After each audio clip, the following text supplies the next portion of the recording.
수요일 아침 주님 앞에 나오신 여러분을 환영하고 축복합니다. 오늘 하나님께서 우리에게 주신 말씀은 요한계시록 11장 1절에서 13절입니다. 요한계시록 11장 1절에서 13절입니다.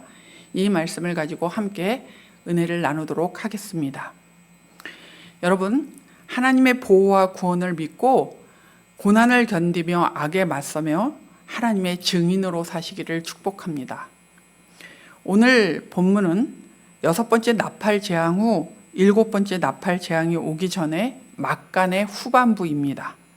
그 내용은 천사에게 권세를 받은 두 증인이 예언하는 날 동안에 땅에는 재앙이 있습니다. 증거를 마칠 때에 두 증인은 아비소스, 개역 개정으로 얘기하면 무적행에서 나온 짐승에게 죽임을 당하고 땅에 사는 자들이 그들의 죽음을 기뻐합니다. 그러나 3일 반 후에 하나님이 그들을 다시 살리시는 내용입니다. 여러분, 요한계시록은 서신이면서 묵시와 예언을 담고 있습니다. 그래서 상징적인 내용이 많기 때문에 해석에 난해함이 있습니다. 하지만 요한계시록은 묵시와 예언을 통해서 땅에서 일어나는 일을 하늘의 관점으로 보여주고 있습니다. 또한 미래의 일을 먼저 보여주므로 성도들이 당면한 현실을 이해시키고 있습니다. 그래서 요한계시록의 목적은 고난 가운데 있는 성도들을 위로하고 격려하는 것입니다. 그럼 오늘 본문에서 땅에서 일어나는 일을 하늘의 관점으로 보여주고 있는 일은 무엇입니까? 바로 두 증인의 이야기입니다. 두 증인은 누구를 말하는 것일까요? 답부터 말하자면 두 증인은 교회 공동체이고 교회인 우리를 말하고 있습니다. 4절에 두 증인을 주님 앞에 서 있는 올리브 나무 2그루와 촛대 2개로 표현합니다. 7 촛대를 교회로 비유했기에 두 증인을 촛대로 비유하는 것은 두 증인이 교회라는 것을 의미합니다. 또 두 올리브 나무는 스가랴 4장에서 가져온 이미지로서 주님을 섬기도록 주님께서 기름 부어서 거룩히 구별하신 왕과 제사장을 상징합니다. 따라서 올리브 감람나무의 이미지는 두 증인이 왕 같은 제사장들의 공동체임을 말해주고 있습니다. 따라서 두 증인은 교회 공동체 성도를 상징합니다. 교회인 두 증인은 세상으로부터 핍박과 환난을 당하며 고난을 겪습니다. 그들이 예언하는 현장은 2절의 성전 바깥들입니다. 성전 바깥들은 하나님께서 측량하지 말라고 합니다. 이방인에게 내어주어 짓밟히게 하셨기 때문입니다. 그곳에서 그들은 상복을 입고 예언합니다. 3절에 보면 그들을 해하려는 자들이 있었습니다. 그들이 이렇게 고난을 받는 것은 두 증인의 사역이 세상의 악을 지적하며 세상을 거스르고 우상 숭배에 맞서는 말씀 사역이기 때문입니다. 7절에 결국 말씀 사역 때문에 증언이 마칠 때 두 증인은 아비소스, 즉 무적행에서 올라온 짐승에게 살해될 것입니다. 두 증인의 시체는 큰 성의 길에 버려집니다. 공개적으로 수치와 모욕을 당합니다. 그들의 말씀이 얼마나 싫었으면 10절에 이 땅에 사는 자들은 그들을 괴롭게 한 두 증인의 죽음, 곧 교회의 죽음을 기뻐하고 자축합니다. 이 땅에 사는 자들은 세상의 혜택을 보며 짐승을 숭배하던 우상 숭배자들이니 그들을 괴롭게 한 두 증인의 죽음을 기뻐하는 것은 당연합니다. 이 말은 하나님이 정해놓은 시기를 다 채우고 고난을 당하며 죽임을 당한다는 뜻입니다. 두 증인의 이야기가 초대교회 성도들과 우리에게 해주는 말은 교회의 공동체와 성도는 끊임없이 사탄의 도전을 받으며 세상에서 고난을 받고 심지어는 순교자가 되어야 함을 가르쳐주고 있습니다. 여러분, 하지만 그것이 끝이 아닙니다. 교회인 우리에게 희소식이 있습니다. 하나님은 그 고난 가운데서도 우리를 홀로 두지 않으시고 지켜주십니다. 여러분, 하나님께서는 증인으로 살아야 하는 성도들을 보호하십니다. 1절에 성전과 제단을 측량하고 성전에서 예배하는 사람들을 세어보라고 합니다. 요한이 쓴 이 환상 이미지는 에스겔 40장에서 48장과 스가랴 2장에 나오는 성전 측량 이미지와 겹쳐 보입니다. 에스겔서와 스가랴서에서 성전 측량은 성전을 보호하기 위한 하나님의 의도를 나타냅니다. 따라서 하나님이 요한에게 성전과 제단을 측량하고 그곳에서 예배하는 사람들을 세어보라고 하는 이유는 그들을 보호하기 위한 것입니다. 악한 세상 속에서 환난과 핍박 가운데 있는 초대교회 성도들에게도, 그리고 악이 득세하는 것 같은 세상에서 자꾸 움츠러드는 우리에게도 하나님은 보호와 구원을 약속하십니다. 여러분, 악에 맞서고 하나님의 공의를 세우는 하나님의 증인으로 나설 때 교회인 우리는 혼자가 아닙니다. 성도인 여러분은 핍박을 받겠으나 하나님은 보호하여 주시고 구원해 주실 것입니다. 그러니 힘을 내십시오. 하나님께서 고난 중에 있는 교회 공동체와 우리를 어떻게 보호하시는지 좀 더 자세히 살펴보겠습니다. 첫째는 성도로서 우리가 받는 고난에는 기한이 있습니다. 2절에 성전 바깥들은 이방인에게 내어주어 짓밟히게 하셨다고 합니다. 그 기간은 2절과 3절에 42달 1260일을 말합니다. 다니엘서 7장에 나오는 3년 반의 시간을 말합니다. 하나님의 백성이 큰 환난을 당하는 상징적 기간입니다. 많은 이들이 고난과 함께 죽임을 당할 것입니다. 하지만 그 기간을 하나님께서 정해 놓으셨다는 것입니다. 그러니 소망이 있지 않겠습니까? 그러므로 고난 가운데 여러분 있습니까? 끝이 있음을 기억하고 믿음으로 잘 견디시기 바랍니다. 둘째는 고난 가운데 있는 교회에게 권세를 주십니다. 교회를 상징하는 두 증인은 하나님께로부터 권세를 받아 행합니다. 5절과 6절의 내용은 엘리야와 모세를 연상시키고 있습니다. 교회는 엘리야와 모세 같은 선지자적 사명을 띠고 이 땅에서 사역할 것입니다. 마치 고난을 받으며 사단의 도전 앞에 무력하게 넘어질 것 같지만 사실은 하나님은 우리가 그것을 감당할 권세를 우리에게 주신다는 것이죠.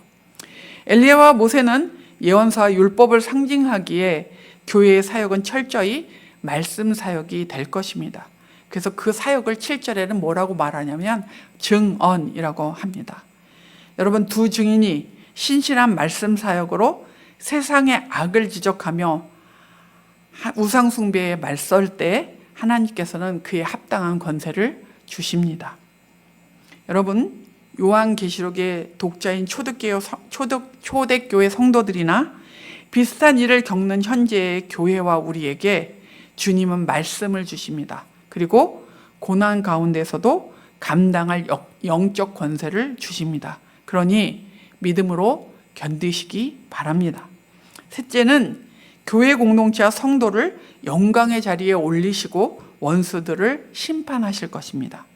모든 것이 다 끝난 듯 하지만 3일 반 후에 두 증인의 시체에 하나님에게서 나온 생명의 기운이 들어갔습니다. 마치 에스겔 37장의 마른 뼈들이 하나님의 영을 받아 다시 살아나는 것과 같습니다. 이제 그들은 하늘로 이끌려 올라갑니다. 이들의 순교를 하나님께서 승인하셨음을 보여주고 있는 현장입니다. 그리고 큰 지진이 일어나 도시의 10분의 1이 무너지고 7,000명이 죽습니다. 두 증인을 죽음으로 몰아넣은 세상을 하나님은 심판하셨습니다. 하나님의 백성으로 살면서 겪게 되는 고난과 수치와 죽음은 그 자체로 끝나지 않습니다. 반드시 부활을 통해 의로움이 인정되고 승리가 확정됩니다. 여러분, 요한을 통해 환난과 핍박 가운데 고통하는 초대교회 성도들에게 말씀하시는 주님께서 여러분에게도 말씀하십니다. 하나님 나라의 증인인 교회와 우리가 악한 세상에 대적할 때 고난을 받을 것이라고 합니다. 하지만 복음 때문에 하나님의 증인이기 때문에 겪는 고난을 잘 견뎌야 한다고 또한 말씀하고 계십니다. 왜냐하면 그 고난 중에도 하나님이 보호하시고 구원하여 주시기 때문입니다. 고난 중에도 성도에게 권세를 주십니다. 무엇보다 고난에 기한이 있음을 여러분 기억하십시오. 주님은 반드시 고난받는 성도들에게 부활과 회복의 은혜를 주시고 원수들은 심판하실 것입니다. 그러니 고난당하는 것으로 끝이 아님을 꼭 기억하십시오. 그리고 주님의 보호와 구원을 믿고 고난을 견디며 세상 악에 맞서는 신실한 하나님의 증인이 되시기를 축복합니다. 오늘의 암구호는 주님의 보호와 회복을 믿고 세상 악에 맞서라입니다. 주님의 보호와 회복을 믿고 세상 악에 맞서라. 오늘 기도하실 때 믿음으로 살려고 애쓰며 고통하는 성도들에게 믿음과 용기를 주시기를 기도해 주십시오. 기도하겠습니다. 주님, 우리를 성도로 부르시고 또 교회로 불러주셔서 주님의 나라의 백성으로 살게 해주셔서 감사합니다. 저희들은 세상 법을 따라 사는 자들이 아니고 주님의 법을 따라 살기에 세상을 거스러 살게 되며 또 세상의 악을 지적하며 사는 주의 백성들입니다. 그렇기 때문에 고난을 당하기도 하고 어려움을 겪기도 합니다. 이것이 당연한 일이라면 하나님, 저희들이 믿음을 가지고 잘 그 고난들을 견딜 수 있도록 도와주시옵소서. 무엇보다도 우리가 소망을 갖게 하여 주옵소서. 이 고난에는 기한이 있고 이 고난은 주님이 이 고난 중에도 우리에게 권세를 주시고 결국 우리를 그 고난을 통해 높이실 것을 믿고 하나님 믿음으로 잘 견디는 신실한 사람 될 수 있도록 우리를 붙잡아 주시기를 기도합니다. 무엇보다도 고난 가운데 어려워하고 있는 성도들이 있다면 그들에게 믿음과 용기를 더하여 주시옵소서. 하나님 아버지, 지금 여름 성경학교가 진행되고 있습니다. 이번 주 금요일 아버지 찬양과 그림이 함께하는 금요기도회로 부모와 자녀가 함께 모여 기도합니다. 또 토요일에는 특별 성경학교로 유아유치부가 부모와 함께하는 성경학교를, 유년초등부는 연합성경학교를 진행합니다. 그리고 주일날 마지막 성경학교 마지막 날을 지내게 됩니다. 그리고 청소년들이 주일부터 2박 3일로 또 수련회를 다녀오게 되는데 하나님 모든 이 일정에 하나님께서 특별한 은혜를 부어주시고 이 일정을 통해 주께서 영광 받으시며 우리 공동체에 속한 다음 세대들이 믿음의 세대로 멋지게 서는 시간이 될 수 있도록 인도하여 주시고 이끌어 주시옵소서. 무엇보다도 안전을 지켜주시고 좋은 날씨를 허락하시며 모두가 즐겁고 유쾌하고 행복하며 무엇보다도 영적으로 성장하는 귀한 여름 사역의 시간들이 될 수 있도록 복 주시옵소서. 육체적, 정서적, 경제적으로 어려운 자들에게 하나님이 긍휼을 베풀어 주시고 은혜를 부어 주시기를 기도합니다. 그들을 찾아가 주시고 만나 주시며 영적으로 또 모든 부분에서 회복되는 은혜를 경험하게 하여 주시옵소서. 이 나라 이 민족을 붙잡아 주시고 하나님의 은혜가 임하는 나라, 하나님의 공의와 정의가 통하는 나라가 될 수 있도록 믿는 자들이 깨어 기도하며 심겨진 곳에서 하나님의 백성답게 사는 그런 복된 나라가 되게 하여 주옵소서. 오늘도 하나님 여러 가지 시험거리나 도전 앞에서 믿음으로 살기를 소원하오니 우리에게 용기를 주옵소서. 예수님의 이름으로 기도합니다. 아멘. 하늘에 계신 우리 아버지여, 이름이 거룩히 여김을 받으시오며 나라가 임하시오며 뜻이 하늘에서 이루어진 것 같이 땅에서도 이루어지이다.